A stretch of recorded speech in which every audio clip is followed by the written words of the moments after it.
and exhausted is that they think the problem's them, and if they hit that point, if they don't get help, if they don't know what to do, they just write off their business and they shut it down.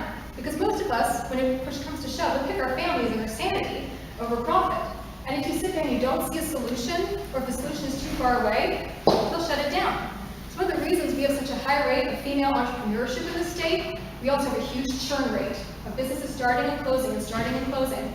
And most of those businesses starting and closing are not doing it because they are failures. They are doing it because they're overwhelmed, and they have that catastrophic success without the tools to cope with it. And it makes me sad because the tools are so easy. In an hour, I was able to fix Anna's problem. It was just her email. It would be a shame to shut down an entire business that's on the verge of hiring new employees because of email. But she blamed herself. And this is what it really boils down to. The biggest problem I see with female entrepreneurs and female business owners is that they focus too much on positive thinking, and what they really need is positive action. When you have someone who's that overwhelmed, telling them, you just need to think more positive, you need to be motivated, like people were telling Anna. My husband describes it as giving Red Bull to an insomniac. Like my friend Andy in college, she weighed herself every single day. She did not have a motivation problem. She was motivated to weigh herself every day. She was religious about that. She was motivated. She just didn't know how to do it the right way.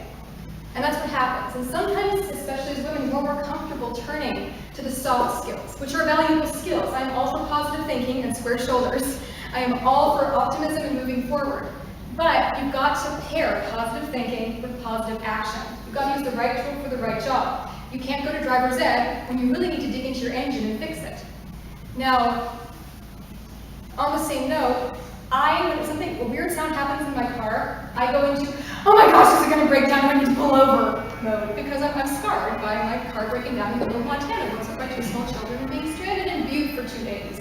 It was scarring, okay? I still go into a little panic attack over it. My husband, he hears a weird noise in the car. He stops for a second as I'm hyperventilating and goes, hey, the belt's just a little loose on the water pump. We'll tighten it when we get home. And he's totally calm about it. Well, it's not because he's a man or magically born to understanding cars. It's because he took auto shop in high school. When we get a new car, he buys the repair manual. He understands the system, and he can figure out what's wrong just by listening, because he understands cause and effect. And after this horrible experience in Butte, Montana, where I was stranded, I started trying to learn more about cars, and I realized that I had this baggage that told me, oh, you can't learn that. You were bad at science in high school. Someone tried to explain it to you once, you didn't get it, so you can't learn it.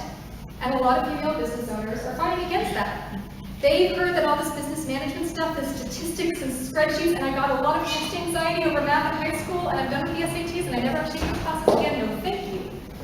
So it feels safer to go towards leadership training or positive thinking, which are all great things, but you got to use the right tool for the right job.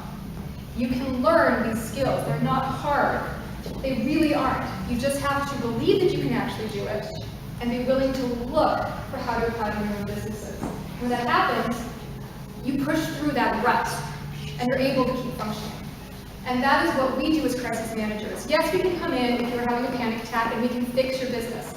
What we prefer to do is come in and prevent these problems, teach you how to use these principles to identify them on your own and really put ourselves out of business on that front, to create a community of people who can actually talk to each other about these problems with a common language, so we all learn from each other and really solve each other's problems instead of repeating the cycle over and over.